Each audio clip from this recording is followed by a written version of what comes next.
c'est surtout un honneur pour l'Institut Panos Afrique de l'Ouest de participer à ce lancement d'un projet consacré à la question foncière. C'est un honneur parce que je crois que c'est une reconnaissance, moins de la capacité de Panos à rédiger des propositions qui entrent dans le format de l'Union européenne, moi aussi parce que c'est un peu une preuve de la capacité de Panos à réaliser beaucoup d'activités. Je crois que cette année c'était un petit peu effrayant. Je crois qu'on a soutenu la production de 1500 produits médiatiques et que plus de 500 personnes ont participé ou ont bénéficié de nos formations. Je pense que c'est plutôt la reconnaissance d'orientation stratégique et de méthodologie qu'on a mise en œuvre au Sénégal depuis 2006 sur la question de la gouvernance et qui vont s'appliquer aux questions de la gouvernance foncière, plus particulièrement à travers ce projet. Je voudrais dire peut-être trois choses dans cette introduction. La première chose, c'est essayer de montrer comment ce projet il s'inscrit plus largement dans la stratégie de Panos. La deuxième chose que je voudrais dire, c'est que ce projet, il constitue un moment d'étape et un moment de relance des activités menées sur la gouvernance au Sénégal. Et puis, la troisième chose, c'est comment on fait, sachant ce qu'on veut faire, et dire quelques mots aussi de ce qui a permis que Panos, avec ses partenaires, provoque quelques changements au niveau de la gouvernance locale. Alors, ce projet, c'est un projet qui est dans le droit fil de la stratégie de Panos. Le but de Panos, c'est le changement social et la justice sociale. Donc c'est provoquer des changements à travers l'utilisation de l'information, de la communication et des médias. Et donc les changements qu'on recherche, ils se situent dans 4 domaines, qui sont les domaines où précisément s'exerce fortement l'injustice sociale. Le premier, c'est la gouvernance démocratique. C'est comment les citoyens peuvent influencer les décisions politiques et comment est-ce qu'ils peuvent contrôler et surveiller l'exécution des décisions. Bon, c'est la question de la redevabilité des décideurs. Ce que Panos essaie de faire là, c'est de donner du sens et de la légitimité à une démocratie représentative, ça veut dire des élus tous les 4 ans, pour que cette démocratie représentative, elle devienne une démocratie participative, ça veut dire au quotidien, dans la durée et dans la proximité. Le deuxième terrain, c'est celui de la globalisation. Donc, s'il y a un lieu aussi où s'exercent bien les inégalités, ce sont les relations nord-sud, mais ce sont aussi de plus en plus les relations sud-sud. Ça se manifeste dans le domaine du commerce. On sait les relations entre la Chine et l'Afrique, ou les difficiles négociations des accords de partenariat économique avec l'Union européenne. Mais ça s'exerce, et c'est là où ça nous intéresse directement, ça nous intéresse dans la circulation des capitaux, parce qu'on voit que de plus en plus les capitaux s'investissent dans les terres et dans les terres du Sud. Et ce ne sont pas nécessairement des investisseurs du Nord, ce sont des investisseurs du Sud. Un troisième volet de la globalisation à laquelle s'intéresse Panos, c'est la question des migrations. Et à nouveau, je crois que l'immigration, elle résulte, disons, de relations assez inégalitaires entre les États. Panos vient de démarrer un nouveau programme, qui est un programme sur 8 pays ouest-africains, qui s'appelle Reporters des frontières. Et je crois que ce qu'on essaie de faire, c'est que les changements, on n'essaie pas de changer ce qu'on ne peut pas changer ou qu'on peut changer de manière très difficile. Il y a des changements qu'on peut opérer même là où ça paraît impossible, comme les négociations commerciales, comme les migrations aussi. Balayons donc devant notre porte. Il y a une responsabilité des États, il y a une responsabilité des citoyens. Les changements, ils sont possibles à condition que les citoyens s'y impliquent. C'est vrai pour l'immigration, c'est vrai pour les autres sujets. Les deux autres terrains sur lesquels Panos travaille, c'est la question des diversités. Donc c'est les diversités de genre d'abord, de religion et d'ethnie. Je crois que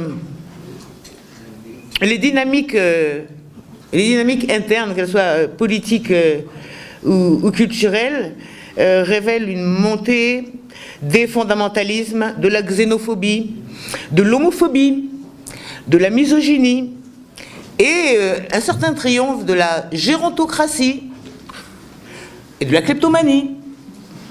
Et donc, comment est-ce que ceux qui se trouvent les victimes de ces pratiques-là peuvent être réinsérés dans le débat public, dans le dialogue politique. Et donc, Panos travaille particulièrement en direction des femmes, un peu moins, en direction des jeunes et en direction de certaines minorités que sont les minorités linguistiques. Par exemple, Panos, cette année, là, 2013, a soutenu la production radiophonique dans 35 langues, qui sont des langues minoritaires. Là, je parle de la région Afrique de l'Ouest. Hein. Le dernier terrain, c'est le terrain du pluralisme et de la liberté d'expression. Parce que la liberté d'expression, c'est le préalable. La liberté d'expression, c'est la condition à une participation citoyenne. C'est la condition de l'inclusion des groupes marginalisés. Et cette condition-là, elle a elle-même des conditions, qui sont des conditions d'ordre juridique. Par exemple, pour que la liberté d'expression soit assurée, il faut qu'on puisse accéder à l'information. Il n'y a pas de loi, dans la plupart des pays ouest-africains, où l'accès à l'information est garanti. Vous voulez accéder à certaines données et on vous dit c'est secret d'État. Il peut s'agir même du taux de prévalence du sida, on peut vous répondre c'est un secret d'État. L'accès à l'information n'est pas garanti. Une autre condition de la condition, c'est des conditions professionnelles et éthiques dans lesquelles les journalistes et les médias exercent leurs fonctions. Et ce qu'on observe, c'est que en termes éthiques, on est encore très loin du compte avec l'utilisation régulière des stéréotypes, avec des journalistes qui sont très englués dans ce qui est la pensée dominante et qui sont assez peu critiques. Donc, pour revenir à ce projet, il s'inscrit donc dans le cadre de l'un de ces 4 programmes régionaux, le projet gouvernance. Alors, il entend affronter une question qui est une question centrale, je crois que le représentant du CONGAD l'a bien montré, qui est la question de la gouvernance du foncier. Pourquoi est-ce que cette question, elle est centrale ? Je dirais il y a au moins 3 raisons. La première, c'est que le foncier, c'est un lieu assez symptomatique des inégalités. Si on regarde le Sénégal, qui est propriétaire d'exploitations agricoles, c'est à 95,6, je crois, % des hommes, et donc 5,4% des femmes. Si on regarde du côté des jeunes, 60% des jeunes ne sont pas propriétaires de leur exploitation agricole. Bon, c'est le lieu où se manifestent de manière très, très évidente des inégalités sociales. Deuxième chose aussi, c'est que le foncier, c'est une niche d'excellence, la niche privilégiée peut-être de la malgouvernance à l'échelle locale. Parce que la location des terres, qui est du ressort des communautés rurales par exemple, bon, offre la possibilité de ressources importantes. Et le problème, c'est que ces ressources-là sont gérées généralement avec une très grande opacité. Une troisième raison, c'est que ce secteur du foncier, il est au cœur des relations de pouvoir. C'est un enjeu politique essentiel. L'accaparement des terres, on donne un peu la preuve. Ça veut dire ce sont pas seulement les multinationales, hein, c'est pas seulement les multinationales qui investissent au Sud-Soudan ou au Sénégal. Non, ce sont des fonds qui sont apparemment des fonds propres, clean, hein. 7. Vous voyez l'université de Harvard, je crois, sinon de Yale, dont les fonds de pension s'investissent dans les terres africaines. Et donc, par ailleurs, l'accaparement des terres, c'est aussi un des lieux où se constituent et s'accroissent des fortunes gagnées d'une manière qui peut être discutable à l'échelle des élites nationales. Mon deuxième point, c'est d'essayer d'expliquer un peu comment ce projet il constitue une étape dans le travail déjà entrepris par Panos. Donc je l'ai dit, Panos a commencé à travailler sur la question de la gouvernance depuis 2006.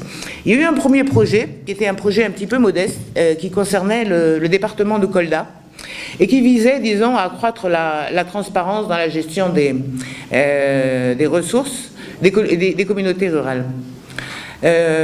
Ensuite, dans ce projet qui était financé par les Catalans, il a été assez étonnant dans ce résultat. Et donc, un deuxième projet a suivi, un peu plus ambitieux, qui touchait les régions de Matam, Saint-Louis, Sédhiou et Kédougou.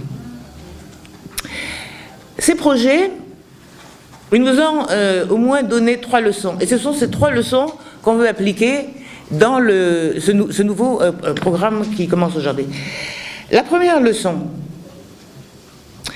c'est que le rôle de l'information et la place des médias sont centraux dans la gouvernance démocratique à l'échelle locale. C'est à condition que les médias jouent leur rôle que des changements peuvent survenir à l'échelle locale. Et je pourrais prendre, il y a beaucoup d'exemples de ça, mais je vais en prendre un autour de la radio Cedor FM de Bohol. Parce que l'impact de cette radio, pas de la radio seule, mais à partir de la radio et jusqu'au bout avec la radio,